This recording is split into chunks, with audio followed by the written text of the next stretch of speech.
కేటీఆర్ ఈ మధ్య ఎన్నికల ప్రచారంలో మాట్లాడుతూ రెండు విషయాలు అన్నారు.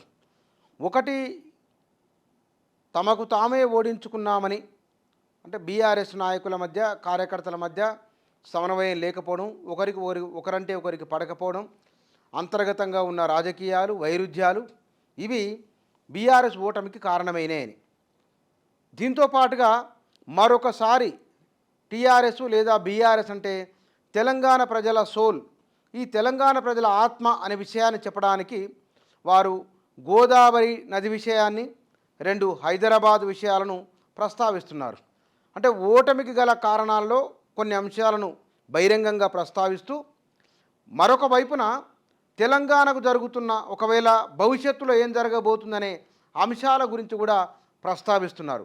అందులో ఇది హైదరాబాదుపై యూటీ కుట్ర, ఉమ్మడి రాజధాని గడువు తీరాక అమలు, పార్లమెంటులో బీఆర్ఎస్ లేకుంటే తెలంగాణకు రాజధాని లేకుండా చేస్తారు, నదుల అనుసంధానం పేరిట ఎండబెడతారు, బడేబాయ్ చోటేబాయ్తో రాష్ట్రానికి మోసం, పార్లమెంట్లో దక్షిణాది రాష్ట్రాలకు ప్రాతినిధ్యం లేకుండా చేస్తారు కేటీఆర్.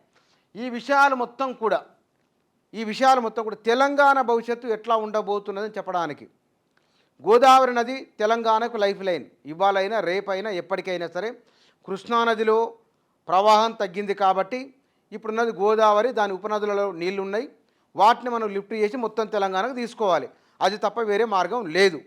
ఇక్కడ ఈ అంశాన్ని అంటే మరొకసారి తెలంగాణ భవిష్యత్తును, తెలంగాణ ప్రజల జీవితాన్ని ముడిపెట్టి చెప్తున్న అంశాలుగా. రెండవది, హైదరాబాద్ను యూటీ చేస్తారు.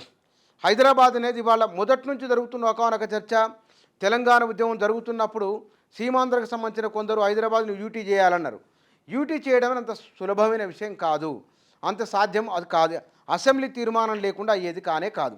అసెంబ్లీ తీర్మానం జరగాలి. ఒకవేళ నిజంగానే ఉత్తరాది వారు కొంతమంది ఇక్కడ పెట్టుబడులు పెట్టారు కాబట్టి ఆ ఉత్తరాది వారి ప్రోద్బలం, వారి ఇబ్బందులు వస్తాయా అనే ఒక చర్చ, కొన్ని అనుమానాలు ఉన్నమాట వాస్తవం. అంటే అక్కడక్కడ ఈ చర్చ జరుగుతున్నది.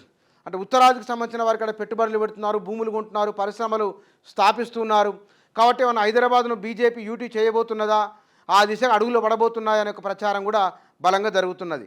అంటే ఎస్సీ ఎస్టీ రిజర్వేషన్ల రద్దు అనే విషయం ఎట్లయితే ప్రచారంలో ఉన్నదో, హైదరాబాదు యూటీ అనే విషయం కూడా అంతే ప్రచారంలో ఉన్నది.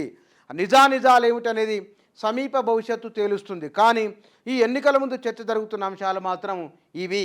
మరి హైదరాబాదు యూటీ అంటే కనుక, అంటే వారి ఉద్దేశం బహుశా ఒకవేళ బీజేపీకి ఎక్కువ సీట్లు వస్తే కనుక, ఆ బీజేపీ రాబోయే రోజులలో దాని ప్రభావం ఇక్కడ పెరిగితే కనుక, అసెంబ్లీ తీర్మానమే చేయాల్సి వస్తే కనుక, బీజేపీ ఇక్కడ ప్రభుత్వం ఏర్పాటు చేస్తే కనుక, తెలంగాణలో అసెంబ్లీ ఉంటే కనుక ఆ రోజు చెప్పలేం కావచ్చు. కానీ అలాంటి వాతావరణం రానివ్వకూడదు అని బహుశా వారి ఉద్దేశం అయి ఉంటుంది. అందుకే తెలంగాణలో వాయిస్ వినబడాలంటే ఆ వాయిస్ బీఆర్ఎస్ అయి ఉండాలి.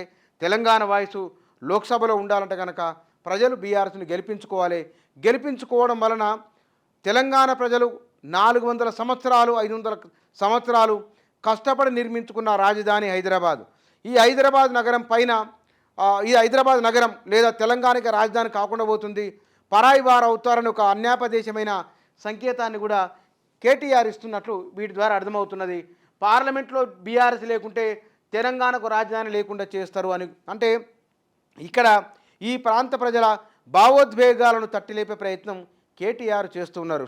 బహుశా ఆయన ఉపన్యాసంలో వచ్చిన ప్రస్తావిస్తున్న అంశాలు, ఒకటి ఎందుకు ఓడిపోయినామనేది, ఎందుకు ఓడిపోయినామో చెప్తూ తెలంగాణకు భవిష్యత్తులో ఏం కావాలనో ఒక అంశాన్ని కూడా ఆయన ప్రస్తావిస్తున్న సందర్భం ఇది.